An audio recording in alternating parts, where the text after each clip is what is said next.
जाकिर भाई। आप गैर मुस्लिम हैं? जी मैं रिवर्ट हूँ इस्लाम। रिवर्ट हैं? जी अल्हम्दुलिल्लाह। अच्छा। वाकई इस्लाम इंसानियत के लिए रहमत है और मैं अपने सभी भाइयों को सलाम बोलता हूँ यहाँ पे, और जाकिर भाई को भी सलाम अलैकुम और आप सबको सलाम। मेरा सवाल है जाकिर भाई, जैसे आपने कहा कि मीडिया इस्लाम को दबा रहा है, बिल्कुल सही बात है, तो आप सारे मुसलमान भाइयों को क्या मैसेज देना चाहते हैं कि हम सब मिलके इसको कैसे कंडीशंस को सॉल्यूशन अच्छा करें? मेरी भी उर्दू थोड़ी कमज़ोर है तो मैं इंग्लिश में बोल रहा हूँ, तो आप क्या मैसेज देना चाहते हैं बाकी सारे मुस्लिम ब्रदर्स को?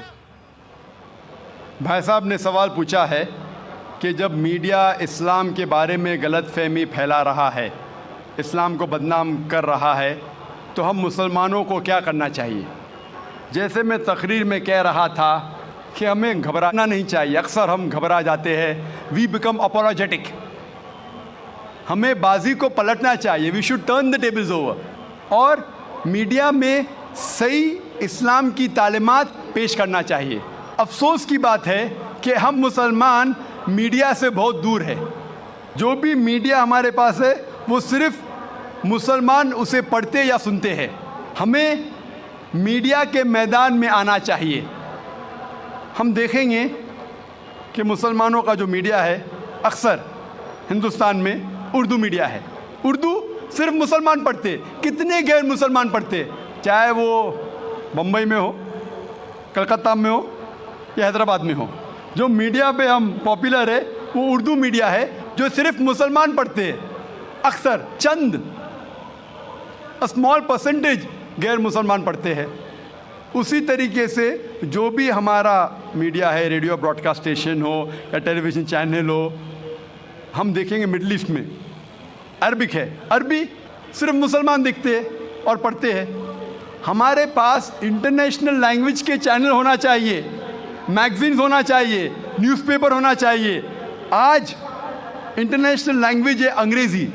कितने अंग्रेज़ी इंटरनेशनल न्यूज़पेपर्स हमारे पास है? एक भी नहीं। जो भी अंग्रेज़ी इंटरनेशनल मीडिया है, न्यूज़वीक, टाइम मैगज़ीन, सब गैर मुस्लिम के। हमारे पास एक भी है? कितने रेडियो स्टेशन है? BBC, CNN, international satellite channels, BBC, CNN, Muslims के कितने? हमें इस मीडिया के ज़रिए इस्लाम को फैलाना चाहिए और लोगों की गलतफहमी को दूर करना चाहिए। एक तरीका है तकरीर देके, दूसरा तरीका है newspapers, magazines, radio broadcast stations, television satellite channel. हमारे पास एक भी अंग्रेज़ी इंटरनेशनल सैटेलाइट चैनल नहीं है। हम बहुत छोटे, ये मेरी सोच थी 10 साल पहले। हमारे पास जो फैसिलिटीज़ थी वो बहुत कम थी, लेकिन जो भी अल्लाह ताला ने आपको दिया है उसके साथ बिस्मिल्लाह करो, शुरू करो, अल्लाह सुब्हानहू व तआला आपके रास्ते खोलेगा। 8-9 साल पहले हमने प्रोग्राम्स बनाना शुरू किए अंग्रेज़ी और उर्दू में, इंटरनेशनल सैटेलाइट चैनल के लिए। उर्दू में कम तादाद में, अक्सर अंग्रेज़ी में, और इसको फ्री बांटा मुख्तलिफ चैनलों में, मुस्लिम और गैर मुस्लिम चैनलों में भी फ्री। वेरियस सैटेलाइट चैनल्स हर रोज़ हिंदुस्तान में आज ETC पे, ETV पे हर रोज़ आधा घंटा हमारे प्रोग्राम आ रहे हैं, तकरीबन 3, 4, 5, 6 साल से फ्री में। इस तरीके से हमने शुरुआत की। चंद महीने पहले जनवरी में हमने एक चैनल लॉन्च किया, इसका नाम है पीस TV। ये खुसूसन अंग्रेज़ी चैनल है, चंद घंटे उर्दू में भी इसके प्रोग्राम्स आते हैं। ये सैटेलाइट चैनल पीस TV अल्हम्दुलिल्लाह आज की तारीख में सारे ममालिक एशिया में आ रहा है, यूरोप में, ऑस्ट्रेलिया में, अफ्रीका में और मिडल ईस्ट में। चंद महीनों में इंशाअल्लाह अमेरिका भी कवर कर लेंगे, और इंशाअल्लाह 1 साल के अंदर सारी दुनिया में इंशाअल्लाह आपको दिखेगा ये channel Peace TV। Free to air channel है, अक्सर अंग्रेज़ी में है, क्योंकि जब मेरे प्रोग्राम बाकी चैनलों पे आते हैं कई नॉन मुस्लिम देखते हैं अल्हम्दुलिल्लाह, और इससे फ़ायदा उठाते हैं, और ये प्रोग्राम देखने के बाद कई उनके गलत फहमियाँ इस्लाम के बारे में दूर होती है। तो ऐसे और कई चैनल होना चाहिए, कई प्रोग्राम होना चाहिए। लेकिन जब भी हम कोई चीज़ करते हैं हमें एक स्टैंडर्ड की करना चाहिए। We Muslim should believe in quality. अक्सर हम जब इस्लाम का काम करते हैं तो उसे क्वालिटी से नहीं करते। हमें जो भी चीज़ करना चाहिए भले छोटा कीजिए लेकिन क्वालिटी से कीजिए, इंटरनेशनल स्टैंडर्ड से कीजिए। और इंशाअल्लाह हम देखेंगे आज की तारीख में जो इस्लाम फैल रहा है वो हमारे वजह से नहीं, वो अल्लाह ताला है। अल्लाह ताला की वजह से अल्हम्दुलिल्लाह दीन फैल रहा है। हम मुसलमान हमारा काम, दावती काम सही तरीके से नहीं कर रहे, हमें खुश होने की ज़रूरत नहीं। अल्लाह ताला फरमाता है कि हर मुसलमान का फ़र्ज़ है कि वो दावत दे गैर मुसलमानों को और गलतफहमी दूर करे। ये ज़रिया है निजात का, और मीडिया ऐसा ज़रिया है जिससे हम लाखों करोड़ों लोगों तक पहुंच सकते हैं। Hope the answer the question. दूसरा सवाल सामने के माइक से किया जाए। हमारे रज़ाकारों से गुजारिश करूंगा कि वो कोशिश करें कि जो सवाल करने वाले भाई आए वो पहले नॉन मुस्लिम हो। मेरा नाम राजकुमार है जी। मैं एक छोटा सा व्यापार करता हूँ। मैंने कई बार कुरान पढ़ी है, तो उसमें जिस आयत का आपने जिक्र किया है उसमें आपने आधी आयत जिक्र किया है, अल तौबा की 5वीं आयत, जिसमें लिखा है कि जो गैर मुसलमान को मारो, साथ में घात लगा मारो, और जब तक वो नमाज कायम करें, ज़कात दें, तब उनको छोड़ दो, अर्थात मुसलमान बन जाएं तब छोड़ दो। और दूसरी बात ये थी कि 6551 की नंबर उसमें है, जिसमें लिखा है कि ऐ मुसलमानों, तुम ईसाइयों यहूदियों को अपना दोस्त मत बनाओ, अगर जो दोस्त बनाएगा वो उनमें से हो जाएगा। ये बात इंसानियत के खिलाफ मैं महसूस करता हूँ। भाई साहब ने सवाल किया कि मैंने जो आयत कोट की सूरह तौबा सूरह नंबर 9 आयत नंबर 5 की, वो आधी आयत कोट की, उसमें लिखा हुआ है कि उन्हें जब छोड़ दो जब वो नमाज कायम करे और ज़कात दे। ये भी जो भाई साहब कह रहे, पूरी आयत का मैं हवाला देता हूँ। अगर आप पूरी आयत पढ़ेंगे तो आपको सही पस मंज़र मिलेगा। जैसे मैंने कहा था मेरी तकरीर में, हवाला तो दिया, आयत नंबर 5 में लिखा है सूरह तौबा सूरह नंबर 9 में कि अल्लाह सुब्हाना व तआला मुशरिकीन मक्का को 4 महीने का वक्त देते सुधरने का, वरना ऐलान जंग। और जंग के मैदान में लिखा हुआ है कि जहाँ भी आप मुशरिकों को पाएंगे उनका कत्ल करो। Wait for them in every stratagem of war, उनका इंतज़ार करो और मैदान जंग में उनका कत्ल करो। लेकिन अगर वो रिपेंट करे, मतलब माफ़ी मांगे, कई वजह है, अगर वो माफ़ी मांगे, नमाज पढ़े और ज़कात दे तो छोड़ सकते हैं। मतलब वो इस्लाम को कबूल करे या वो सिर्फ अमन चाहते हैं। तो कई ऑप्शंस दिए गए हैं। एक ऑप्शन है कि अगर वो रिपेंट करे, माफ़ी मांगे, इस्लाम को कबूल करे तो भी छोड़ दीजिए, या वो अमन चाहते हैं और इस्लाम कबूल नहीं भी करे तो भी छोड़ दो। आगे आयत में लिखा, आयत नंबर 6 में, आयत नंबर 6 भी उसके साथ है ना, कि अगर वो अमन चाहते हैं तो उनको हिफाजत से ऐसी जगह पर ले जाओ जाके वो महफूज है। तो बहुत से ऑप्शंस दिए गए हैं। लेकिन अगर वो आपसे झगड़ा करना चाहते हैं मैदान जंग में तो उनका कत्ल करो। अगर झगड़ा करना चाहते हैं तो कत्ल करो, अगर झगड़ा करना नहीं चाहते हैं, बोलते अमन चाहते तो छोड़ दो, अगर वो माफ़ी मांगते, इस्लाम कबूल करते फिर भी छोड़ दो। तो कई ऑप्शन दिए गए हैं। ये कहना गलत है कि वो इस्लाम कबूल करे तो ही छोड़ो। कई आयतें आपको कॉन्टेक्स्ट में पढ़ना चाहिए। फिर से आप सिर्फ एक पार्ट ऑफ द वर्स निकालेंगे और कोट करेंगे, लोग को फिर से गलत फहमी होती है। तो ये सही जवाब है कि बहुत से ऑप्शन दिए गए हैं। और कई जगह सूरह अनफाल में भी लिखा है कि अगर वो अमन चाहते हैं तो अमन बेहतर है। उसमें ये नहीं लिखा है कि इस्लाम कबूल करना उनके लिए ज़रूरी है। कर सकते हैं अगर वो इस्लाम को पसंद करते हैं।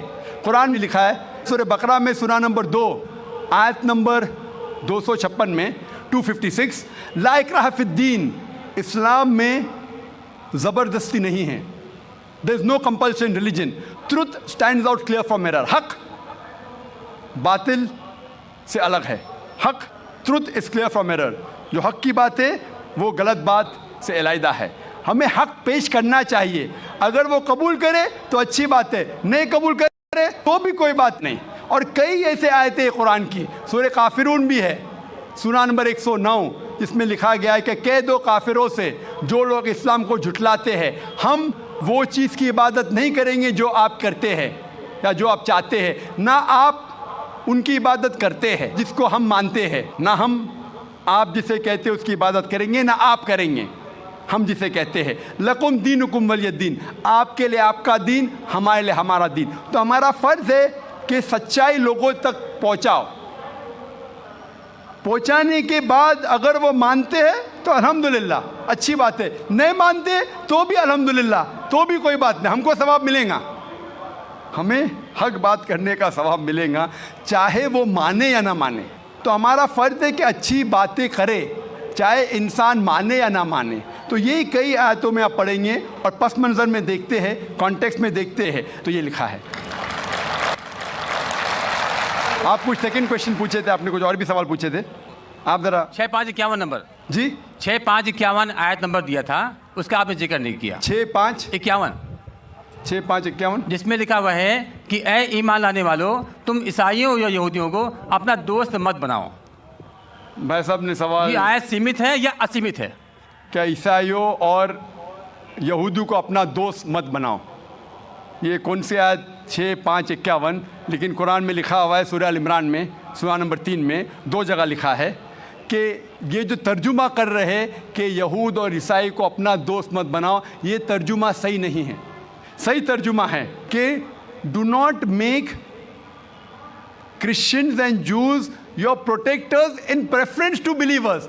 अगर आपके पास चॉइस है ईमान वालों के साथ और क्रिश्चियन और यहूद के साथ फॉर प्रोटेक्शन के लिए, जो लफ्ज़ तर्जुमा है दोस्त, friend is not a correct translation.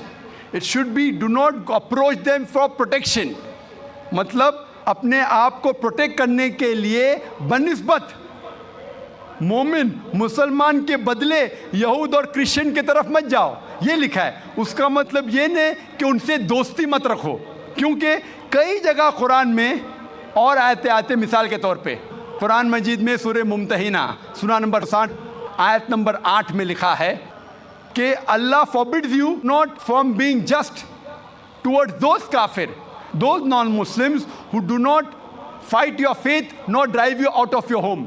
अल्लाह सुब्हाना व ताला आपको जस्ट रहने से मना नहीं करता उन गैर मुसलमानों के साथ जो आपके मज़हब के ख़िलाफ़ लड़ते नहीं और आपको अपने घर के बाहर निकालते नहीं।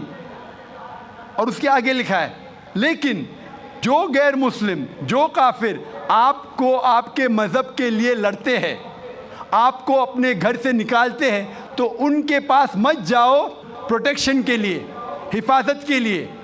तो अल्लाह की कई आयतें हैं, ये कहीं भी नहीं लिखा है, लेकिन प्रोटेक्शन के लिए, हिफाजत के लिए अगर आपके पास चॉइस है, पूरी आयतें क्या प्रेफरेबल, बेहतर है कि आप मुसलमान और मोमिन के पास जाइए बनिस्बत ईसाई और यहूद के पास। Hope that answers the question.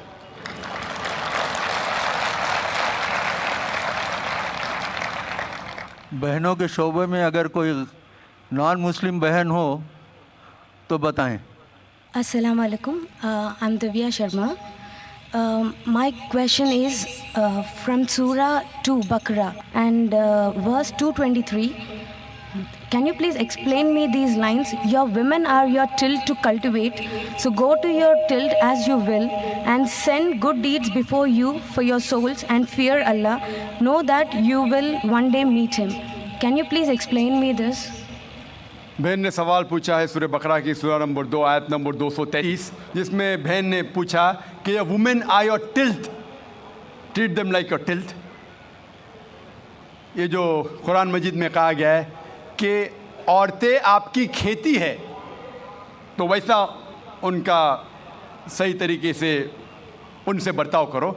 ये आयत के बारे में आप देखेंगे 222 पढ़ेंगे, इसका पहले आयत पढ़ना इंपॉर्टेंट है। When they ask the concerning menstrual cycles, जब वो पूछते हैज़ के बारे में, हैज़ के बारे में, तो अल्लाह ताला फरमाते कि हैज़ के हालत में आप उनके पास मत जाओ। During menstrual cycle do not approach them, क्यों? क्योंकि हैज़ के हालत में जब खून बहता है, आज की मेडिकल साइंस कहती है कि चांसेस है जब आप उनके पास जाएंगे इस हालत में तो औरतों को तकलीफ़ होगी। उसके अलावा बीमारी फैलने के हाई चांसेस है खून के ज़रिए, इसीलिए उनके पास मत जाइए। वरना औरतें आपकी खेती है, आप जब चाहे जा सकते हैं, मतलब वो आपकी है, आपके लिए। और कुरान में आप पढ़ेंगे उसके पहले सूरह बकरा में सूरा नंबर 2 आयत नंबर 187 में कहा गया है, हुन्ना लिबासुल लकुम व अंतुम लिबासुल लहुन्ना। आप उनके लिबास है, वो आपकी लिबास है। मतलब आपकी बीवियां आपके लिबास है और आप अपनी बीवियों के लिबास है। लिबास का मतलब गारमेंट्स। मेन मकसद है लिबास का कवर करना, प्रोटेक्ट करना, छुपाना, ब्यूटीफाई करना। ये काम है मियाँ बीवी का। तो ये आयत में जो कहा गया है, menstrual cycle, don't approach them and they are your tilth, treat them as you can. और इसके और कई मानी हैं जो मेडिकली वी कैन प्रूव।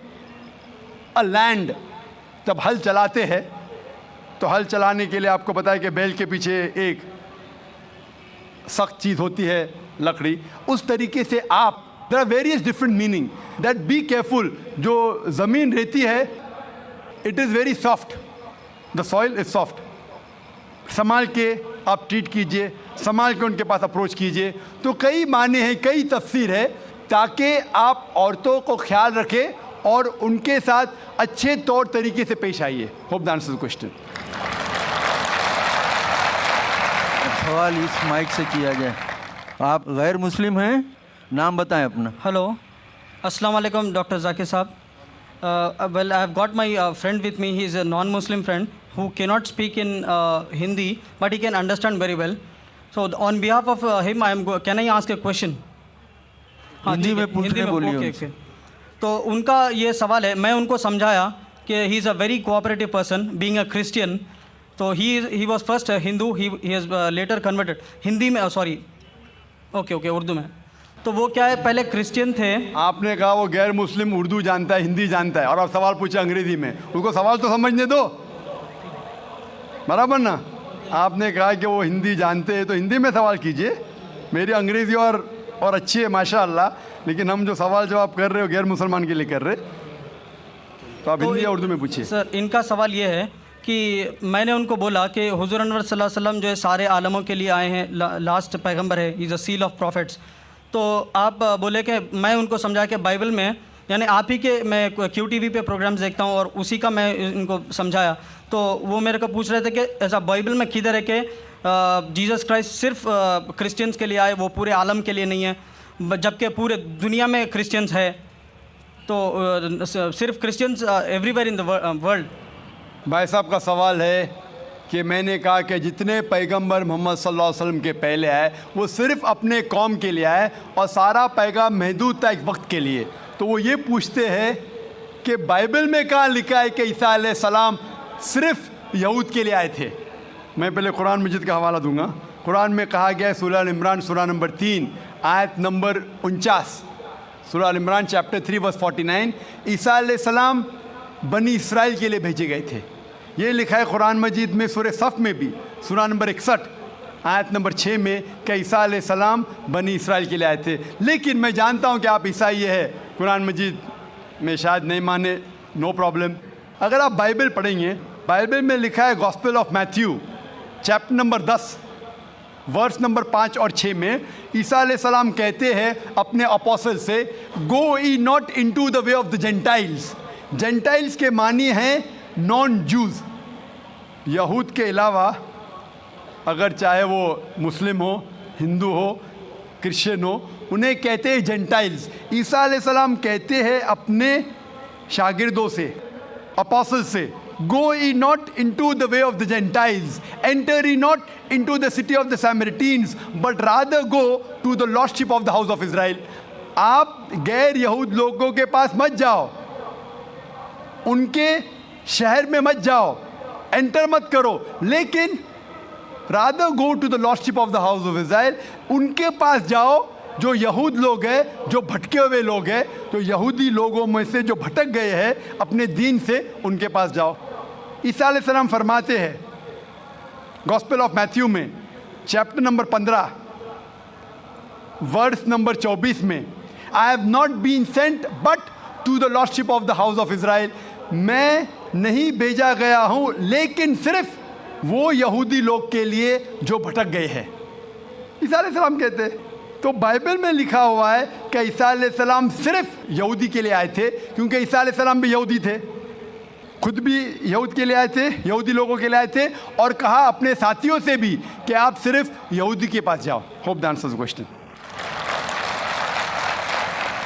मेरा नाम श्रीनिवास है। दीन की बात को समझने के लिए दिल की ज़रूरत है या दिमाग की?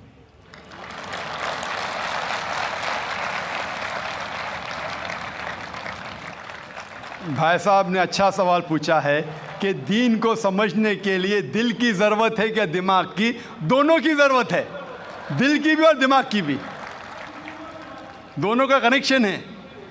दिल की भी ज़रूरत है, दिमाग की भी ज़रूरत है। अगर सिर्फ दिल की बात मानने को कहे और कोई इलॉजिकल बात कही जा रही है, बोलो दिल से मैं मानता हूँ 2 + 2 3 है, 2 + 2 5 है, आपको और कुछ इजाफा करने का सवाल में? जी हाँ, बोलिए। मैं आपका प्रोग्राम सुनता हूँ, रब्बी इस्रौली सदरी वयस्सिर अमरी वाहलुल उक़दतम मिन लिसानी यफ़क़हू क़ौली। तो सेंटर क्या है? भाई साहब गैर मुस्लिम है और मेरे प्रोग्राम भी देखते हैं और पूछ रहे हैं कि जब मैं हर तकरीर को शुरू करता हूँ तो अल्लाह ताला से दुआ मांगता हूँ, रब्बि इश्रह ली सदरी वयस्सिर अमरी वाहलुल उक़दतम मिन लिसानी यफ़क़हू क़ौली, जिसके मानी है रब्बि इश्रह ली सदरी, या अल्लाह सुब्हानहू व तआला, या मेरे रब, मेरे सदर, मेरे सेंटर को बुलंद करो, रब्बि इश्रह ली सदरी वयस्सिर ली अमरी, और मेरे काम को आसान करो, और जो बैरियर है रब्बि इश्रह ली सदरी वयस्सिर ली अमरी वाहलुल उक़दतम मिन लिसानी यफ़क़हू क़ौली, और जो बैरियर है, जो बीच में रुकावट है मेरे और ऑडियंस के बीच में, उसको ख़त्म करो ताकि लोग मुझे समझ सके। ये जो सदर का लफ्ज़ है, इसके अंदर सदर का लफ्ज़ होता है, एक मानी है सीना, ब्रेस्ट, एक्सपैंड बाय ब्रेस्ट, सदर के मानी सेंटर भी है। तो आपने जो सवाल पूछा था कि काम दिल से लेना चाहिए या दिमाग से, तो ये 2 मानी है, सदर में है दिल, चेस्ट के अंदर दिल, और ये सेंटर में है दिमाग। तो मैं अल्लाह ताला को दोनों को बुलंद करने के लिए कह रहा हूँ, मेरे दिल को भी और मेरे दिमाग को भी, even my centre, my intelligence as well as my heart. और कई जगह आप देखते हैं जब लैंग्वेज डेवलप होती है, अल्लाह ताला फरमाते हैं कुरान मजीद में सूरह बकरा में सूरह नंबर 2 आयत नंबर 7 और 8 में, ख़तमल्लाह क़ुलूबिहिम, कि अल्लाह सुब्हानहू व तआला ने कल्ब, हार्ट पे मोहर लगाई है, कल्ब is put a seal on the heart. तो लोग पूछते हैं कि कोई दिल से सोचता है? सोचना तो दिमाग से। तो कल्ब की 2 मानी हैं, एक मानी है दिल, एक मानी है इंटेलिजेंस, सेंटर, इंटेलिजेंस। और जब भी ज़बान हम देखते तरक्की करती है तो कई अल्फाज इस्तेमाल में आते हैं। मिसाल के तौर पे अंग्रेज़ी ज़बान में हम कहते हैं लूनेटिक, लूनेटिक मीन्स पागल इंसान को कहते हैं, लेकिन सही मानी लूनेटिक क्या है? स्ट्रक बाय अ मून, जो चांद के ज़रिए जो स्ट्रक होता है, चांद ने उसके ऊपर असर किया होता है, उसे कहते हैं लूनेटिक। बट अंग्रेज़ी में लूनेटिक कहते हैं पागल इंसान को। मैं डॉक्टर हूँ, लूनेटिक मतलब पागल इंसान, लेकिन सही मानिए तर्जुमा है स्ट्रक बाय मून। हम जानते हैं चांद को पागलपन से कोई लेना देना नहीं है। हम लफ्ज़ इस्तेमाल करते हैं डिज़ास्टर, डिज़ास्टर मतलब कोई खौफनाक चीज़, कोई चीज़ गलत काम जो होता है, डिज़ास्टर लाइक फ्लड हो जाता है, सुनामी, अर्थक्वेक। लेकिन डिज़ास्टर की सही मानिए ईविल स्टार, ईविल सितारा। हम जानते हैं सितारों का कोई लेना देना नहीं है अर्थक्वेक से या बाढ़ से, लेकिन फिर भी this is development of a language. हम कहते हैं सनराइज, सनराइज मतलब सूरज उगता है, निकलता है। हम साइंस में जानते हैं सूरज ना राइज होता है ना सेट होता है, फिर भी हम सनराइज और सनसेट कहते हैं। ये डेवलपमेंट ऑफ द लैंग्वेज। हम जानते हैं सूरज वहाँ है, ये हमारी जो धरती है, ज़मीन है, वो सूरज के गोल घूम रही है।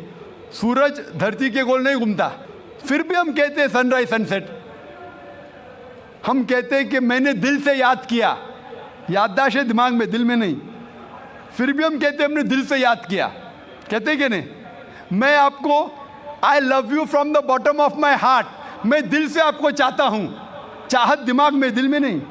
डॉक्टर कहते हैं कि जो centre of love is in the brain. फिर भी डॉक्टर जब अपनी बीवी से कहेगा, वो यही कहेगा मैं आपको दिल से चाहता हूँ, दिमाग से नहीं। साइंटिस्ट जानता है कि centre of love is in the brain, दिमाग में। तो ये डेवलपमेंट ऑफ द लैंग्वेज है। आपका जो बेसिक सवाल था कि दीन को दिमाग से समझना चाहिए या दिल से, मैंने कहा दोनों से। अगर आप दिल कहते हैं मैं इस अंदरूनी चाहत, वो इम्पॉर्टेंट है, लेकिन दिमाग को बंद नहीं कर सकते। आप अंधविश्वास नहीं कर सकते। आपने कहा कि मेरा मज़हब कहता है 2 + 2 3, हाँ मैं दिल से मानता हूँ, मान लिया। दिमाग कहता है नहीं, गलत है। तो दिल से भी काम लेना चाहिए, दिमाग से भी काम लेना चाहिए। इसीलिए कुरान मजीद में कई जगह लिखा है कि ये एक पैगाम है समझदार लोगों के लिए जो दिमाग से सोचते हैं, और साथ साथ दिल वालों के लिए भी है, दोनों के लिए। तो दोनों साथ साथ होना चाहिए। इस्लाम, इसीलिए मैंने कहा, ऐसा मज़हब है जो दोनों ज़रूरियात पूरी करता है, बॉडी की, जिस्म की भी और रूहानी भी, स्पिरिचुअल भी। ये वाहिद मज़हब है जो दिल को भी तसल्ली देता है और दिमाग को भी। बाकी जितने दिगर मसाइब तकरीबन स्पिरिचुअल बात करते, कुरान दोनों takes care of the spiritual need as well as the physical need. Hope that answers the question. अगला सवाल सामने वाले माइक से किया जाए। नमस्कार साहब, जाकिर साहब, मैंने आपका प्रोग्राम बहुत बार टीवी पे देखा था। मेरा नाम गोविंद तिवारी है। मैं कॉलेज में प्रोफेसर हूँ। मैं जिस एरिया में रहता हूँ, उस एरिया के आसपास कई मुस्लिम ऑर्गेनाइजेशन अपने स्कूल चलाते हैं, और उस स्कूल में स्टार्टिंग में जब प्रेयर होता है, वहाँ पर न ही वंदे मातरम गाया जाता है। जब मैंने उनके प्रिंसिपल से पूछा कि आप ऐसा क्यों करते हो, आप वंदे मातरम भी नहीं गाते हो स्कूल में, तो कहते हैं वंदे मातरम में हिंदू है। और उनकी स्कूल में, कई स्कूलों में हिंदी भाषा ही नहीं है, हिंदी ही नहीं पढ़ाया जाता है। और उनके कहा ना देशभक्ति की कुछ भी पढ़ाने के लिए वे कतराते हैं। देशभक्ति के लिए आपके मज़हब में किस तरह से डिफ़ाइन किया गया है, ये ज़रा मुझे बताएंगे। भाई साहब ने एक सवाल पूछा है कि वो कई बार मेरे प्रोग्राम सुनते हैं टेलीविज़न पे, और कहा है कि एक इलाका है जहाँ कई मुसलमान स्कूल है, लेकिन वहाँ वंदे मातरम नहीं पढ़ाया जाता है, हिंदी नहीं पढ़ाया जाता है, क्या सही है? और आपके मज़हब में, इस्लाम में देशभक्ति के बारे में क्या कहा गया है?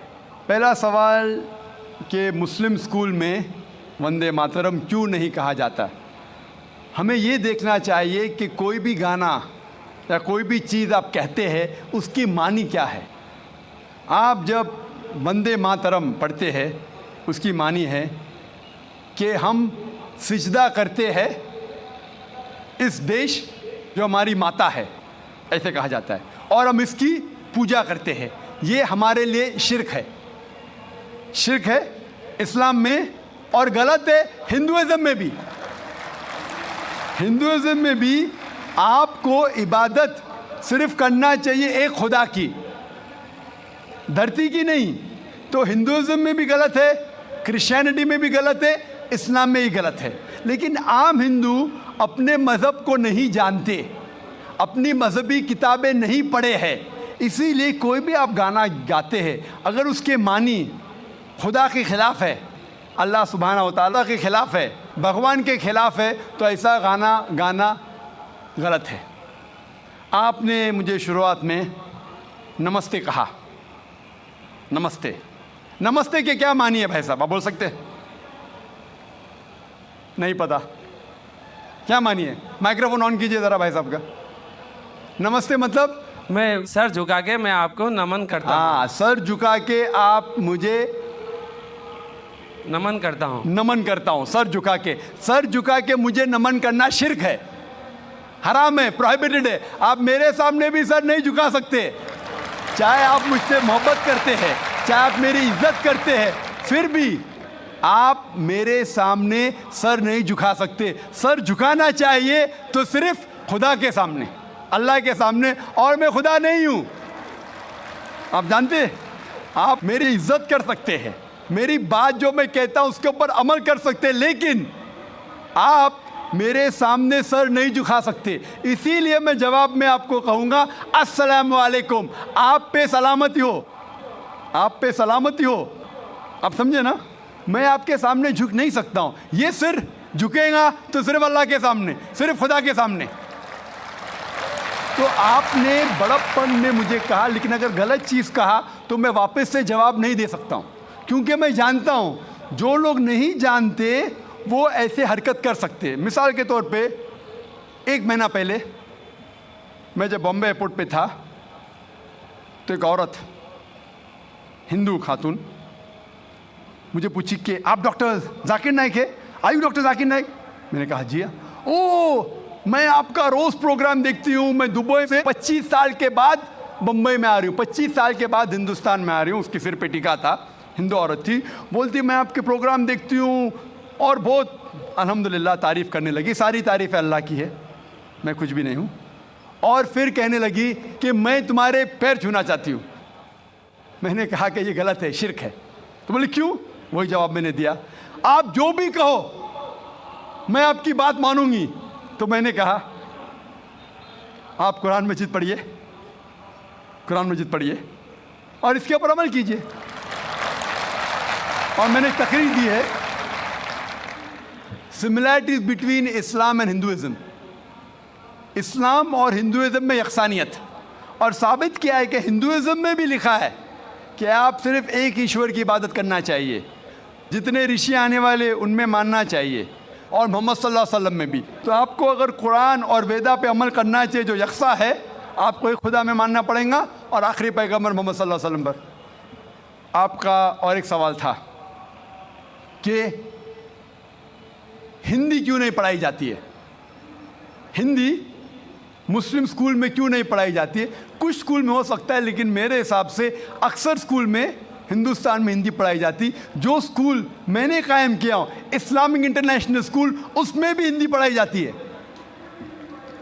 ना हिंदी, मराठी भी, जो हमारे स्टेट लैंग्वेज है, हम पढ़ाते हैं, जोर देते हैं अंग्रेज़ी और अरबी पर। नंबर 1 अंग्रेज़ी अरबी, फिर उर्दू, हिंदी, मराठी, आगे चल के संस्कृत भी सिखाएंगे, संस्कृत भी, ताकि हिंदुस्तानी लोग जितने मज़ाहिब इस देश में हैं उसको समझे। मैं गवर्नमेंट से कहता हूं कि हिंदुस्तान में संस्कृत आम करो। संस्कृत आम करेंगे तो लोग वेदा पढ़ेंगे, पढ़ने के बाद हक के तरफ आएंगे और हिंदू मुस्लिम एक हो जाएंगे। हिंदी तो छोड़ो, संस्कृत, क्योंकि वेद संस्कृत में, हिंदी में नहीं है। हिंदू की ज़बान है संस्कृत। और मैंने तकरीर की है हिंदुइज़्म और इस्लाम में यकसानियत, लेकिन आम हिंदू अपनी मजहबी किताब पढ़ा ही नहीं तो क्या जानेगा। तो मैं संस्कृत कोट करता हूँ, फिर तर्जुमा करता हूँ और कहता हूँ कि आपको अगर लगता है कि मैं कुछ गलत कह रहा हूँ, रेफरेंसेस देता हूँ मैं। आपका आखिरी सवाल था कि इस्लाम में देशभक्ति के बारे में क्या कहा गया है। इस्लाम में कहा गया है कि सबसे पहले जो हमें बात मानना चाहिए वो हमारे खालिक की, बनाने वाले की, खुदा की, अल्लाह की सबसे पहले। अगर अल्लाह की बात से कोई दूसरी बात टकराती है तो उसे छोड़ देना चाहिए। जहाँ तक कि मैं हिंदुस्तानी हूँ और मैं गर्व से कहता हूँ कि मैं फंडामेंटलिस्ट मुस्लिम हूँ, I am a good practising Indian. Fundamentalist, बुनियाद परस्त मुस्लिम भी हूँ और अच्छा हिंदुस्तानी भी हूँ। मैं हिंदुस्तान के कॉन्स्टिट्यूशन को जानता हूँ। हिंदुस्तान के कॉन्स्टिट्यूशन में एक भी चीज़ फ़र्ज़ नहीं है जो इस्लाम में हराम है, और ऐसी कोई भी चीज़ नहीं है जो हमें मजबूर करती है जो इस्लाम में हराम है। और हिंदुस्तान के कॉन्स्टिट्यूशन में इंडियन कॉन्स्टिट्यूशन में ऐसी कोई भी हराम चीज़ नहीं जो इस्लाम में फ़र्ज है और इंडियन कॉन्स्टिट्यूशन में हराम है।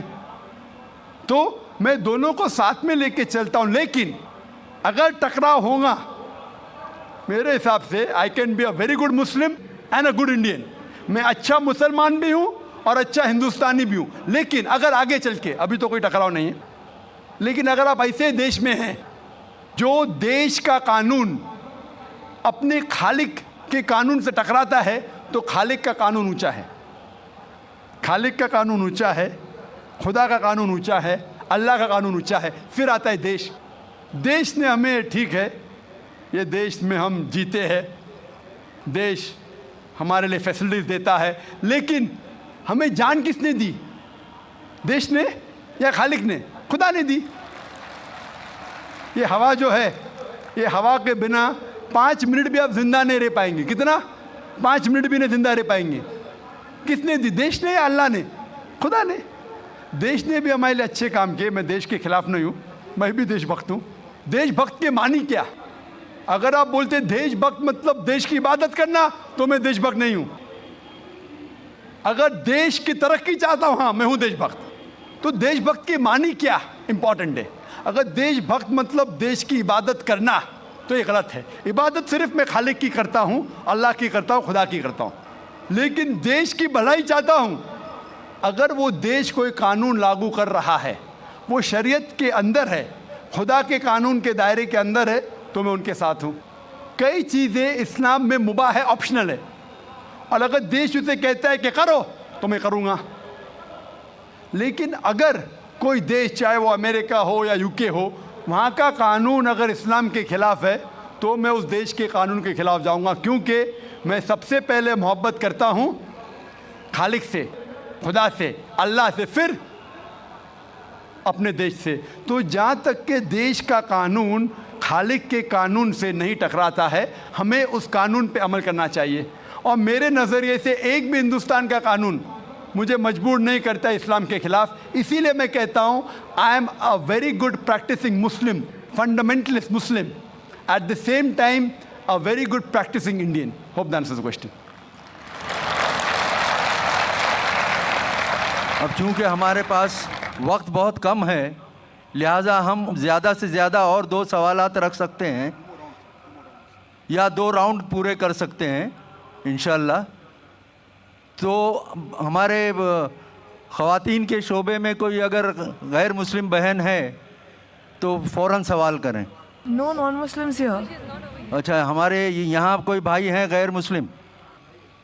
आइए। अस्सलाम वालेकुम जाकिर भाई, श्री राम राजू है मेरा नाम। तो जो आप कॉन्सेप्ट आपका सुनता हूँ मैं, तो वेद, चतुर्वेद और भगवद गीता में जो कॉन्सेप्ट है एक अल्लाह का, तौहीद, रिसालत, आखिरत, यही कॉन्सेप्ट जो ना आप लोग पेश कर रहे हैं। तो जब ये कॉन्सेप्ट को इंसान सुनता है, तो क्यों उन नाम चेंज कर लेना, मज़हब क्यों चेंज कर लेना? अगर सही एक है तो सब किताबों में भी एक ही है, तो नाम और जो है ना मज़हब क्यों चेंज कर लेना? और ये है कुछ हमारे साथी हैं इस्लाम कबूल करे हैं, वहाँ के मुसलमान लोग क्या बोल रहे हैं, ज़रूर तुम नाम चेंज कर लेना, मज़हब चेंज कर लेना, ऐसा करने से बहुत प्रॉब्लम्स हो रहे। तो वहाँ के मुसलमान जो है ना ये नाम को और जो है ना ये मज़हब चेंज करने के लिए बहुत ये कर रहे। और दूसरी बात ये है, भाई साहब एक सवाल, कम वक्त है, आपने 2 सवाल पूछ चुका है, मैं उसका जवाब दूंगा, उसके बाद बाकी को मौका दिया जाएगा। भाई साहब ने सवाल किया कि अगर वेद में लिखा है तौहीद के बारे में, एक खुदा के बारे में, एक अल्लाह के बारे में और रिसालत के बारे में, तो मैं मज़हब चेंज करने की ज़रूरत क्या है? मैं कब कह रहा हूँ कि मज़हब चेंज करो? मैं कह रहा हूँ कि मज़हब पे पुख्तगी से अमल करो। आपके वेद में लिखा है, भगवद गीता में लिखेला है बुत परस्ती हराम है, गलत है। Bhagavad Gita chapter number 7, chapter number 7, भाग नंबर 7, श्लोक नंबर 20 में लिखा है कि all those whose intelligence has been stolen by material desires they worship demigods. जो कोई इंसान जो पैसे के पीछे, मटीरियलिस्टिक थिंग के पीछे भागता है, वो गलत खुदा की इबादत करता है, बुत परस्ती करता है, आइडल वर्शिप करता है। तो बुत परस्ती के खिलाफ कई श्लोक है आपके वेद में, भगवद गीता में। तो मैं कब कह रहा हूँ कि मज़हब बदलो? मैं कहता हूँ कि हिंदुइज्म पे पुख्तगी से अमल करो और बुत परस्ती ख़त्म करो। उसके आगे लिखा है आपके वेद में कि कई ऋषि आएंगे, अंतिम ऋषि आएंगे, और लिखा है कि ये अंतिम ऋषि का जो भी कहना है उसे मानो। तो अगर आप सच्चे हिंदू हैं तो आपको आखिरी ऋषि जो मोहम्मद सल्लल्लाहु अलैहि वसल्लम ने कहा है और जो पैगाम दिया है वो है कुरान, उसके ऊपर अमल करना आपके लिए फ़र्ज़ है। अगर आप नहीं करेंगे तो अच्छे हिंदू हो ही नहीं सकते। मैं कहाँ कह रहा हूँ कि आपका मज़हब बदलो, मैं कह रहा हूँ मज़हब पे पुख्तगी से अमल करो, और जब अमल करेंगे आपको मानने पड़ेगा एक खुदा में और आखिरी पैगम्बर मोहम्मद सल्लल्लाहु अलैहि वसल्लम में और आखिरी पैगाम कुरान में।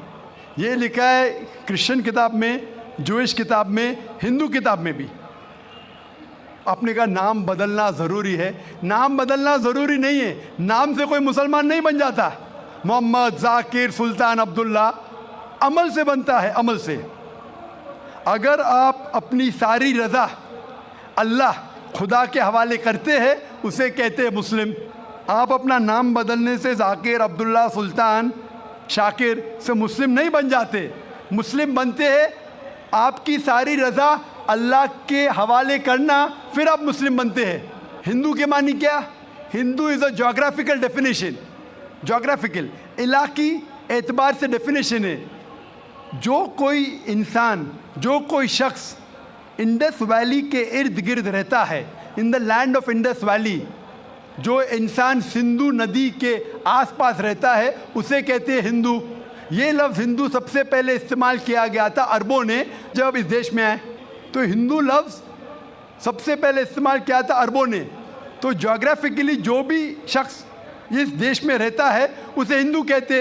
तो जोग्राफिकली मैं हिंदू हूँ, मजहबी एतबार से नहीं, जोग्राफिकली इलाके एतबार से। अगर आप कहते हैं कि हिंदू मतलब बुद्ध की पूजा करना, तो मैं हिंदू नहीं हूँ। लेकिन इलाके एतबार से मैं इंडियन हूँ, इलाके एतबार से मैं हिंदू हूँ, और खुदा को मानने के एतबार से मैं मुस्लिम हूँ, क्योंकि मैं सारी रज़ा अल्लाह के हवाले करता हूँ। और इस्लाम में भी नाम बदलना फ़र्ज़ नहीं है, नाम बदलना फ़र्ज़ नहीं। अगर वो नाम शिरकाना है, जिसमें शिरक की बू आ रही है, तो बदलना फ़र्ज़ है, वरना नाम बदलना फ़र्ज़ नहीं। आप अपना पुराना नाम भी रख सकते। अमली तौर पे आप अल्लाह की बात मानो तो आप अच्छे मुसलमान बनेंगे। Hope that answers the question. अभी हम फिर एक नॉन मुस्लिम भाई की तरफ चलते हैं जो सवाल करना चाहते हैं। मेरा नाम संजय है और प्रोफेशन से मैं इंजीनियर हूँ। मेरा सवाल एक है, ये अपना हिंदुस्तान में जो है, पहले हिंदुज़म आया, बाद में बुद्धिज़्म आया, बाद में जैनिज़्म आया, और लास्ट में जाके सिखिज़्म आया। ये सब में कभी भी ऐसा झगड़ा, लफड़ा बिपड़ा कुछ भी नहीं हुआ। इधर से जितना भी आया, जैसा जूइश है, बाद में क्रिश्चियंस है, बाद में इस्लाम है, ये तीनों में 1400 साल होने के बाद भी अभी तक क्यों लड़ाई झगड़े हैं? पहला सवाल ये है। दूसरा सवाल, आप जो टेररिस्ट का जो भी कुछ डिफिनेशन दिए वो तो ठीक है, जान दे दो, मगर टेररिस्ट लोग इस्लाम को बदनाम करते। कुछ भी हो, आप उसके अगेंस्ट ये जो काम कर रहे हैं ये बहुत अच्छा है। दूसरी बात, ये अभी जो इराक में वो अच्छा काम नहीं किए। कोई भी हो, मुसलमान हो, हिंदू हो, रिलीजियस प्लेसेस को ऐसा नहीं करना चाहिए। ज़रा बराबर से सवाल। भाई साहब ने 2 सवाल पूछा है। पहला सवाल पूछा है कि हिंदुस्तान में पहले हिंदू धर्म आया, हिंदुज़म आया, फिर बुद्धिज़्म आया, फिर जैनिज़्म आया, फिर सिखिज़्म आया। लफड़ा झगड़ा नहीं हुआ, लेकिन ये जुडाइज़म, क्रिश्चियनिटी, इस्लाम में हमेशा झगड़ा है। क्यों? आप शायद अपने मज़हब के बारे में नहीं जानते। आपने महाभारत पढ़ी? महाभारत पढ़ी आपने? पूरी महाभारत में झगड़ा ही झगड़ा है।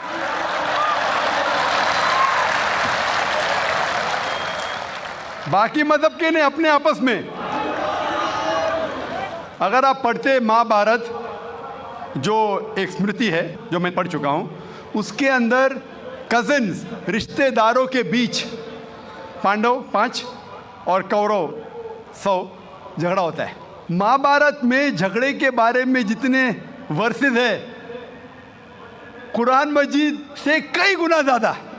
अगर गिनेंगे हम, कुरान मजीद गिनेंगे कितने वर्सेस है, महाभारत में कई ज़्यादा है। और जब आप भगवत गीता पढ़ते हैं, भगवत गीता महाभारत का एक हिस्सा है। 18 चैप्टर्स है। भीष्म पर्व के चैप्टर नंबर 25 to 42 को कहते हैं भगवत गीता। और भगवत गीता सबसे ज़्यादा पढ़ी जाने वाली किताब है हिंदू मज़हब में। और यहाँ ये भगवत गीता श्री कृष्ण राय दे रहे, सलाह दे रहे, सजेशन दे रहे, एडवाइस दे रहे अर्जुन को। जब आप पढ़ते Bhagavad Gita chapter number 1 verse number 45-46, Arjun जंग के मैदान में अपने हथियार को ज़मीन पे रखता है और कहता है श्री कृष्ण से, मैं जंग के मैदान में निहत्था मरना पसंद करूंगा बनिस्बत अपने रिश्तेदारों से लड़ूं। ये कहता है, आपने पढ़ी होंगी। उसके फौरन बाद चैप्टर नंबर 2 वर्स नंबर 2 और 3 में श्री कृष्ण कहते हैं अर्जुन से, अर्जुन तुम इतने बुज़दिल कब से बन गए, तुम नपुंसक कब से बन गए? How have these impurities come in your heart, how have you become important? वो कहते हैं कि क्षत्रिय का धर्म है लड़ना। फिर वर्स नंबर 31, 32, 33 में कहते हैं, वो क्षत्रिय खुशनसीब है जिसे लड़ने का मौका मिलता है। अगर आप लड़ेंगे तो आप स्वर्ग में जाएंगे, लड़ेंगे नहीं तो स्वर्ग में नहीं जाएंगे। कौन कहता है? श्री कृष्ण एडवाइस देते हैं अर्जुन को। अगर मैं कहूँगा कि आपके श्री कृष्ण कहते हैं कि रिश्तेदारों का कत्ल करो, ये शैतानी हरकत है। अगर मैं कहूँगा कि आपके हिंदू मज़हब की किताब में सिखाया जाता है कि रिश्तेदारों का कत्ल करो, ये शैतानी हरकत है। वो हिंदू मुझसे कहता है लेकिन ये जंग है हक और बातिल के दरमियान। मैं बोला कुरान मजीद में भी वही लिखा है, हक और बातिल के दरमियान। मैं जानता हूँ हिंदू मज़हब में ये नहीं लिखा है कि रिश्तेदार कत्ल करो, लेकिन हक के लिए लड़ना भी पड़े, नो प्रॉब्लम। चाहे वो आपके रिश्तेदार हो, चाहे वो आपके वालिदैन हो, नो प्रॉब्लम। तो ये श्री कृष्ण कहते अर्जुन से। और जो क्रिटिक्स ऑफ इस्लाम उछालते मोहम्मद सल्लल्लाहु अलैहि वसल्लम की हदीस को, सही बुखारी की जिल्द नंबर 4 हदीस नंबर 46 किताब जिहाद में अल्लाह के रसूल कहते कि जो भी मुजाहिद जिहाद के लिए जाता है, अगर उसका कत्ल होता है तो वो जन्नत पे जाता है, अगर वो जिंदा वापस लौटता है तो उसे इस दुनिया का माल मिलता है। अक्सर क्रिटिक्स इंक्लूडिंग अरुण शूरी इस हदीस को उछालकर कहते कैसा मज़हब है, लड़ने को कहता है, मर जाते लड़ाई में तो जन्नत मिलती है, वरना इस दुनिया की दौलत। अगर आप भगवत गीता पढ़ेंगे चैप्टर नंबर 2 वर्स नंबर 37, उसमें श्री कृष्ण कहते हैं अर्जुन से, अर्जुन उठो और लड़ो। अगर आप मर जाएंगे, कत्ल हो जाएगा, आप जाएंगे स्वर्ग में। अगर जिंदा वापस लौटेंगे तो दुनिया की दौलत मिलेंगी। हू बहू जो सही बुखारी में मोहम्मद सल्लल्लाहु अलैहि वसल्लम ने कहा, वही कहते श्री कृष्ण अर्जुन से। मुझे लगता है कि अरुण शूरी ने भगवत गीता पढ़ी नहीं। अगर पढ़ी होती तो इस्लाम के खिलाफ नहीं लिखते। तो आपको सही जानने के लिए दोनों किताबों का मुताला करना पड़ेगा। आप कह रहे हिंदुइज्म आया, बुद्धिज़्म आया, अशोका क्या किया? लाखों लोगों को मारा। आप बोलते कत्ल हुआ ही नहीं। आप शायद भूल गए, आपने हिंदुस्तान की तारीख पढ़ी ही नहीं। तो हिंदुस्तान की तारीख आप पढ़ेंगे, यहाँ भी कई लाखों लोगों का कत्ल हुआ है।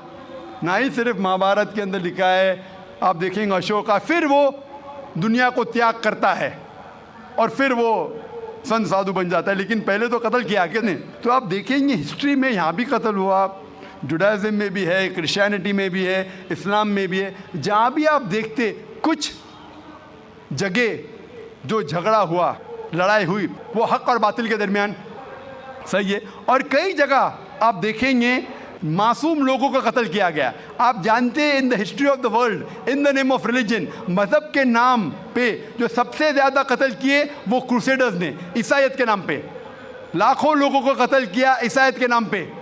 अगर आप देखेंगे एक शख्स जिसने सबसे ज़्यादा कत्ल किया दुनिया में, कौन है?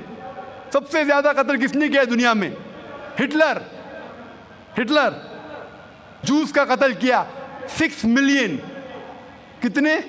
60 लाख लोगों का कत्ल किया। मैं ये नहीं कह सकता हूँ कि ईसाईयत गलत है। अगर हिटलर ने 60 लाख यहूदी का कत्ल किया, मैं ये नहीं कह सकता हूँ कि ईसाईयत और बाइबल ये सिखलाती है। मैं बाइबल पढ़ा हूँ, क्योंकि हिटलर ने 60 लाख यहूद का कत्ल किया, हम ईसाईयत को दोष नहीं दे सकते। लेकिन मैं जानता हूँ कि ईसाईयत के नाम पे जो होली वॉर कहा जाता है, क्रूसेडर्स ने हज़ारों लोग को अपने सिर्फ मज़हब को कन्वर्ट करने के लिए लाखों लोग का कत्ल किया।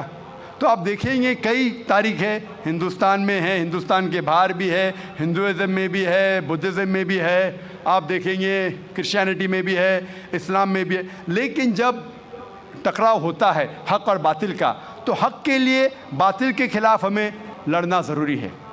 तो ये आपकी गलतफहमी है। आपका दूसरा सवाल, क्या टेररिस्ट लोग ने, कुछ टेररिस्ट लोग ने इस्लाम को बदनाम किया है, और आपने कहा कि हम अच्छा काम कर रहे हैं, हक़ को फैला रहे, अमन को फैला रहे। आप कहते हैं, कुछ हद तक सही कहते, जैसे मैंने कहा कि जो मीडिया जिसे टेररिस्ट कहती है, वो टेररिस्ट कौन से टेररिस्ट है वो हमें जानना ज़रूरी है। कौन से टाइप के टेररिस्ट है, कि वो जो लोग जो गलत काम कर रहे हैं उनके दिल में दहशत पैदा करे तो सही किस्म के टेररिस्ट है। जैसे भगत सिंह टेररिस्ट था लेकिन अच्छा था, उस तरीके से अगर कोई मुसलमान गलत लोगों के साथ लड़ रहे हैं हक़ के लिए तो सही है। लेकिन मैं ये भी जानता हूँ कि there are black sheep in a community. कुछ मुसलमान सिर्फ नाम के लिए, और अक्सर लोग समझते, ना ही गैर मुस्लिम, मुसलमान भी समझते हैं, वो जिहाद क्या समझते हैं, अगर कोई भी मुस्लिम किसी वजह से लड़ रहा है, चाहे वो ज़ाती फ़ायदे के लिए हो, चाहे वो नाम के लिए हो, चाहे पैसा के लिए हो, चाहे ज़मीन के लिए, उसे कहते हैं जिहाद। ये गलत फहमी है। जिहाद की मानी ये नहीं कि कोई भी मुसलमान कोई भी जो जंग करता है, चाहे ज़ाती फ़ायदे के लिए हो, चाहे नाम के लिए हो, पैसे के लिए हो, ज़मीन के लिए हो, उसे जिहाद नहीं कहते। जिहाद आता है लफ्ज़ जहादा से, means to strive, to struggle. जिहाद इस्लामिक टर्मिनोलॉजी में to fight against one's own evil inclination, हमारी खुद की गलत नफ्स से झगड़ना, जिहाद करना, उसे कहते हैं सही जिहाद। माशरे को सुधारना को कहा गया है जिहाद। जंग के मैदान में सेल्फ डिफेंस में लड़ना, उसे कहा गया जिहाद। तो मीडिया इसे गलत फैला रही है। अगर आप जानना चाहते हैं कि सही में टेररिस्ट कौन है जो सही तौर पे मासूम लोग के दिल में दहशत पैदा कर रहा है, नंबर 1 टेररिस्ट आज की तारीख में, पुरानी बात छोड़ दीजिए, आज के तारीख में मासूम लोगों के दिल में दहशत पैदा कर रहा है, मेरे हिसाब से नंबर 1 टेररिस्ट है जॉर्ज बुश।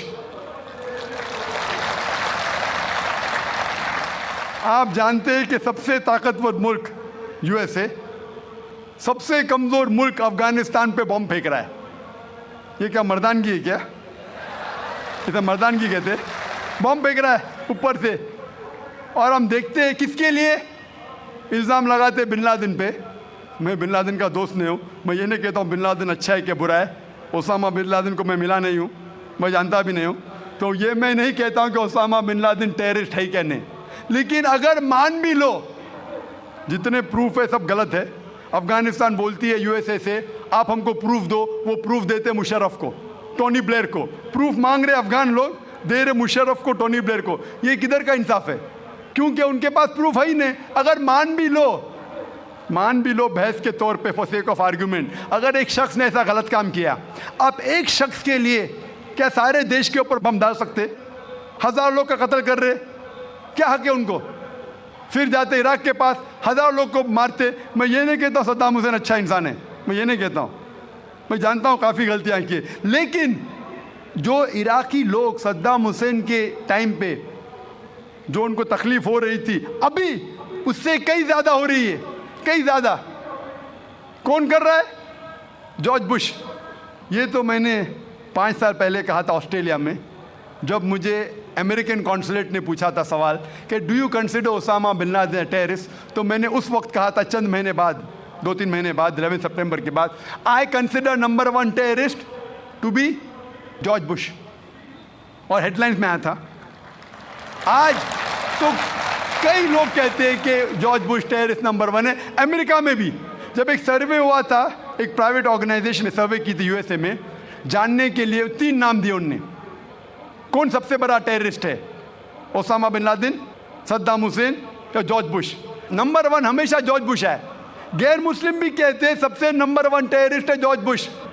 सबसे लोएस्ट परसेंटेज उसको मिला 73%, और कुछ लोग ने 78% लोग ने कहा कि टेररिस्ट नंबर 1 जॉर्ज बुश। अभी उन्हें पता लग रहा है 5 साल बाद, 6 साल बाद। मैं तो पहले कहा था। तो आप मुझसे पूछेंगे कि ये मीडिया ऐसे लोग को लेके उछाल रही है और मीडिया बदनाम कर रही, जो हालात हो रही है, कोई भी मजहबी, चाहे टेम्पल हो, चाहे चर्च हो, चाहे मस्जिद हो, कुरान में लिखा है उसको डिस्ट्रॉय नहीं करना चाहिए। कोई भी कुरान की आयत है, do not destroy temples, churches, places of worship, गलत है। तो कुरान में भी लिखा है। तो कोई भी शख्स ये करता है, टेम्पल या मस्जिद या मोनेस्ट्रीज या सिनेगॉग्स को तोड़ता है, तो ये इंसानियत के खिलाफ है और कुरान मजीद के खिलाफ भी है। Hope that answers the question. अगला सवाल हमारे गैर मुस्लिम भाई हैं तो सामने से करें। मेरा नाम टी रमेश है। मैं यूनाइटेड एयरफोर्स कोरियर में काम कर रहा हूँ। मेरा सवाल ये है कि थोड़े दिन पेपर में और मीडिया में देखा है ऐसा, जो स्पोर्ट्स स्टार है वो कहते हैं ये तो कपड़े के लिए रिस्ट्रिक्शंस रखे से है, उनको रिस्ट्रिक्शंस करे, ऐसा खेलना नहीं। तो वही पिक्चरों में तो बहुत दिन से ऐसा करे, उसके लिए क्या है? और एक सवाल है मेरा, मैं आपका क्यू टीवी देखता हूँ और वो रीजनल लैंग्वेज में ट्रांसलेट कर ले तो बहुत अच्छा रहता है। भाई साहब ने 2 सवाल पूछा है। दूसरा सवाल था कि मेरे क्यू टीवी के तकरीर है रीजनल लैंग्वेज में ट्रांसलेट करे तो अच्छा है। मेरे तरफ से कोई भी मान्यत नहीं है, कोई रिस्ट्रिक्शन नहीं, जो भी चाहे कर सकता है, नो कॉपीराइट। लेकिन मैं आपकी ज़बान नहीं जानता हूँ, आपके हैदराबादी लोग करना चाहिए, कोई रिस्ट्रिक्शन नहीं, नो कॉपीराइट, इंशाअल्लाह सवाब मिलेगा। जहाँ तक कि पहला सवाल था कि इस्लाम में मीडिया में कुछ महीने पहले स्पोर्ट्स के बारे में रिस्ट्रिक्शन आया था, कपड़े पहनने के बारे में, तो आपकी राय क्या है? आपका जो सवाल है वो सानिया मिर्ज़ा के बारे में, सही ना? सानिया मिर्ज़ा के बारे में ना, तो डायरेक्ट पूछिए ना, मुझे पता है कि हैदराबाद से ताल्लुक़ रखती हो। और ये सानिया मिर्ज़ा के इशू के बारे में कई महीनों तक इंडियन मीडिया फिर फॉरेन मीडिया से उछाली, और ये एक talk of the town front page के ऊपर आ चुका था कि इस्लाम सानिया मिर्ज़ा के ख़िलाफ़ है, मौलाना लोग ने उसके ख़िलाफ़ बात किए वगैरह वगैरह। मैंने काफ़ी रिपोर्टें पढ़ी, लेकिन मेरी राय ये है कि ऐसे जब सवालात उठते हैं तो हमें हिकमत से काम लेना चाहिए, हिकमत से। मैं ये नहीं कहता हूँ कि जो मौलाना ने फतवा दिए या कई लोग ने जो कहे, अक्सर मौलाना ने सही फतवा दिए अक्सर, लेकिन काफ़ी पॉलिटिशियन बीच में आ गए हो सब। मैं मुख्तसर से आपको उसका बयान दूंगा। लोग कह रहे थे कि इस्लाम रिस्ट्रिक्ट्स इंटरनेशनल स्पोर्ट्स, कि इस्लाम स्पोर्ट्स की तरक्की के ख़िलाफ़ है, और सानिया मिर्ज़ा से मीडिया पूछ रही थी कि इस्लाम हराम कहता है तो क्यों आप ऐसे कपड़े पहन रहे वगैरह वगैरह। मैं ये पूछना चाहता हूँ कि सानिया मिर्ज़ा लॉन टेनिस में नंबर 31 थी, अभी 34 हो गए, वापस से लगभग करीब है, 31-34 नंबर पे है। आप सबसे number 1 top seed Serena Williams से क्यों नहीं पूछते, क्यों नहीं उससे पूछते कि उसका मज़हब उसे इजाज़त देता है ऐसे कपड़े पहनने की? आप मौलाना से क्यों पूछते कि इस्लाम में जायज़ है क्या नहीं? आप जाके प्रीस्ट से क्यों नहीं पूछते? आप जाके पोप से क्यों नहीं पूछते क्या सेरेना विलियम्स जो नंबर 1 है ऐसे कपड़े पहनना क्रिश्चियनिटी अलाउ करती है क्या नहीं? पोप मेरे नज़रिए से बिल्कुल कहेगा हराम है। क्लियरली लिखा है हिजाब के बारे में बुक ऑफ ड्यूटोनॉमी में चैप्टर नंबर 22 वर्स नंबर 5 में हिजाब के बारे में लिखा हुआ है। 1 Timothy chapter number 2 verse number 9 में कि औरतें अच्छे कपड़े पहनना चाहिए, sober, modest. The woman should wear modest clothes with shamefacedness, with sobriety, should not have braided hair of gold, nor wear pearls। मतलब भड़कीले कपड़े नहीं पहनना चाहिए, सोने नहीं पहनना चाहिए, और अच्छे से पेश आना चाहिए इज्जत के साथ। और क्रिश्चियनिटी में भी ऐसे कपड़े पहनना हराम है। अगर आप प्रीस्ट से पूछेंगे, कोई भी प्रीस्ट कहेगा। इसीलिए आप देखते हैं कि नन लोग मुस्लिमा जैसे लिबास पहने, इस्लाम के लिबास पहने, पूरा जिस्म ढका हुआ है, सिर्फ चेहरा और हाथ कलाई तक दिखता है। तो आप जब कहते हैं कि जो लोग मजहबी है, जो औरतें मजहबी है, उन्हें ऐसे कपड़ा पहनना चाहिए, हमारे हिसाब से हर औरत, हर मुस्लिमा, हर मुस्लिम खातून मजहबी होना चाहिए और उसे अच्छे कपड़े पहनना चाहिए। मीडिया क्या करती है? उछालती है। और अफसोस की बात, हमारे कई मुसलमान पॉलिटिशियन वो कहने लगे कि ये मौलाना है ना, ये सिर्फ मजहबी तक रहना चाहिए, स्पोर्ट्स में नहीं आना चाहिए, स्पोर्ट्स के बारे में नहीं कहना चाहिए। मैं ये मुस्लिम पॉलिटिशियन से कहता हूँ कि वो अपने पॉलिटिक्स तक महदूद रहो, इस्लाम के दायरे में मत आओ। वो कहता है कि मौलाना जो है ना, ये हमारे स्पोर्ट्स वुमेन को तरक्की करने से रोकते हैं। मैं उनसे पूछता हूँ, और कई हमारे गैर मुस्लिम पॉलिटिशियंस कहने लगे कि जो भी कोई सानिया मिर्ज़ा के खिलाफ है वो देश के खिलाफ है, हमारे हिंदू पॉलिटिशियंस। तो मैंने कहा कि जो भी कोई सानिया मिर्ज़ा के कपड़े का साथ देता है वो वेद के खिलाफ है, हिंदुइज्म के खिलाफ है। हिंदुइज्म में भी लिखा है, आप हिंदू किताब पढ़ेंगे, वेद पढ़ेंगे, जिल्द नंबर 10 में लिखा हुआ है, चैप्टर नंबर 85, श्लोका नंबर 30, और ऋग्वेद में लिखा हुआ है जिल्द नंबर 8, चैप्टर नंबर 33, मंत्रा नंबर 19 में, कि ब्रह्मा ने, खुदा ने आपको औरत बनाया है, इसलिए नज़र नीचे करो और अपना सर ढाको। तो हिंदुइज्म में भी हिजाब है। तो ये हिंदू पॉलिटिशियन अपनी मजहबी किताब पढ़े ही नहीं। वो जो कहते हैं कि सानिया मिर्ज़ा के लिबास के खिलाफ है, वो देश के खिलाफ है। मैंने कहा जो सानिया मिर्ज़ा के लिबास के साथ है वो हिंदू मज़हब के खिलाफ है। और मैं कहता हूँ ये पॉलिटिशियन से, चाहे हिंदू या मुस्लिम हो, कि इंटरनेशनल स्पोर्ट्स को तरक्की से रोकना नहीं चाहिए। हम जानते हैं कि पहले लॉन टेनिस में, बैडमिंटन में हम देखेंगे ख़वातीन पूरे कपड़े पहनती थी, पूरी ढकी हुई थी। जैसे टाइम गुजरता जा रहा है, कपड़े कम होते जा रहे। तो पहले तो लोग खिलते थे, मुस्लिम और गैर मुस्लिम ख़वातीन भी, अभी क्यों ज़रूरी आ गई? मान लो मैं कहता हूँ अगर कल बीच वॉलीबॉल इंटरनेशनल स्पोर्ट्स हो जाएगा जिसमें औरतों को बिकिनी पहन के खेलना होता है, तो क्या आप अपनी बेटी को भेजेंगे बीच वॉलीबॉल खेलने के लिए? कौन सा हिंदुस्तानी पॉलिटिशियन अपनी बेटी को बीच वॉलीबॉल खेलने के लिए भेजेगा? बीच वॉलीबॉल जानते हैं आप? बीच वॉलीबॉल अगर कल वो इंटरनेशनल स्पोर्ट्स बन गया तो क्या भेजेंगे अपनी बेटी को बीच वॉलीबॉल खेलने के लिए? और मैं जानता हूँ कि कपड़े पहनने से कुछ परफॉर्मेंस में तब्दीली हो सकती है, 1%, आधा फीसद, 5% हो सकती है। लेकिन अगर खाली कपड़े पहनने से कुछ फ़र्क आता है, आधा फीसद, 1%, हम जानते हैं कि स्विमिंग के लिए कम कपड़े पहना जाता है तो क्या स्विमिंग और अच्छे से हो सके? अगर आप अक्ल लड़ाएंगे तो कपड़े नहीं पहनेंगे, सबसे अच्छी स्विमिंग होगी, तो क्या बिना कपड़े स्विमिंग करेंगे?